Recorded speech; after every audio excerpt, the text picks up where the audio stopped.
Hi. మీకు గరళకంఠుడు అనే పేరు మీకు తెలుసు.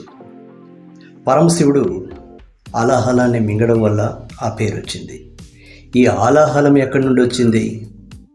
పాలక్కడలిలో మేరు పర్వతాన్ని కూర్చోబెట్టి వాసుకిని పెట్టి అటు దేవతలు ఇటు రాక్షసులు తోక దగ్గర తల దగ్గర పట్టుకొని చిలికితే అందులో నుండి ఆలాహలం వచ్చింది. దాన్ని ఈయన కోలా లాగా కోలాహలంగా మింగేశాడు. అందుకే ఆయనకి గారలకంఠుడు అని పేరు వచ్చింది.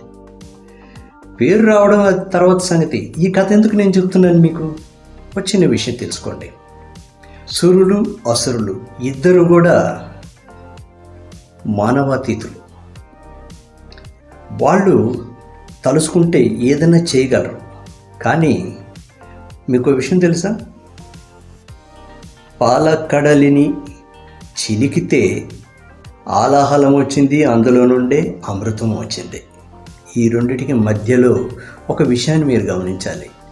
ఇది మానవాతీతులే కూడా ఒక ప్రయత్నం చేశారు. వాళ్ళు ఎక్కడ కూర్చొని శూన్యంలో కూర్చొని అయ్యా బాబు మాకు అమృతాన్ని పంచు అని చెప్పి ఈ అనంత విశ్వాన్ని వాళ్ళు అడగలేదు. ఇది పురాణాలు మనకి ఎన్ని కథలు చెబుతున్నా పురాణాల్లో మనం తీసుకోవాల్సినవి ఇండైరెక్ట్గా మనకంటూ ఏదో మెసేజ్ ఉంటుంది, దాన్ని మనం తీసుకోవాలి. ఇప్పుడు ఇది నేను ఎందుకు చెప్పాను మీకు ఐడియా ఉండే ఉంటుంది. ఈ మధ్యకాలంలో సోషల్ మీడియాలో కావచ్చు, యూట్యూబ్లో కావచ్చు, ఎక్కడ చూసినా కొంతమంది బయలుదేరారు. ఈ అనంత విశ్వం మనల్ని అది ఐక్యం చేసుకుంటుంది, అది మనం అడిగింది ఇస్తుంది అని చెప్పి. నిజమే, ఈ అనంత విశ్వంలోనే మనము భాగమే.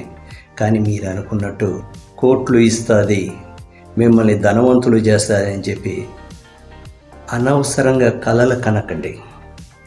ఏదైనా ప్రయత్నం చేస్తేనే సాధ్యమవుతుంది అని చెప్పడానికి మనం పురాణాల్లోనే మేరు పర్వతాన్ని, అదే మీ భాషలో చెప్పాలంటే క్షీరసాగర మదనం అనేది ఆ కాలంలోనే చెప్పారు.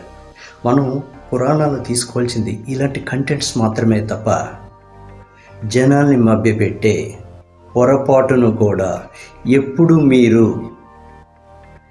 డబ్బులు వస్తాయి, అవి వస్తాయి, ఇవి వస్తాయి అని చెప్పి మాత్రం దయచేసి చెప్పకండి. యోగా ఉంది, ధ్యానం ఉంది, చాలా ఉన్నాయి. ఇవన్నీ కూడా మనకి ఆరోగ్యాన్ని ఇస్తాయే తప్పనిచ్చి మనకి సిరిని ఇస్తుంది అని మాత్రం అనుకోవద్దండి. దయచేసి ఎప్పుడు కానీ మనుషుల్ని మిస్లీడ్ చేయకండి.